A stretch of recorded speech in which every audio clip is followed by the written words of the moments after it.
Assistant, please prepare the patient for the hydrotherapy session. Ensure the pool temperature is maintained at the optimal level and the necessary equipment is ready. Certainly, Mihira. Should I assist the patient into the pool, or would you prefer to do it yourself? I'll assist the patient. Please ensure the pool area is clean and free of any potential hazards. Double-check the water quality and pH levels. Yes, of course. Should I prepare the exercise plan for the session? That would be helpful. Please review the patient's medical history and tailor the exercises accordingly. We need to focus on improving their range of motion and strength. Any specific exercises you'd like me to emphasize, Mihira? Prioritize exercises that target the affected areas, such as the knee and ankle. We can incorporate balance exercises to enhance stability and prevent falls. I'll prepare the necessary equipment and assist you during the session.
I completely understand your concern, Mihira.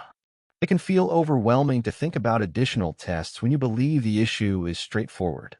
However, there are a few reasons why I'm suggesting we check for diabetes. You mentioned that you've been feeling unusually tired and have lost weight without trying. Additionally, you've had blurred vision. These symptoms, combined with your history of being overweight and not getting regular exercise, are all factors that can increase the risk of diabetes. It's essential to consider all possibilities to ensure we're not overlooking a condition that could be affecting your overall health. Catching and managing diabetes early can prevent more serious complications down the line. Let's just do this quick test to rule it out, and then we can focus on finding the right prescription lenses if diabetes isn't the cause. How does that sound?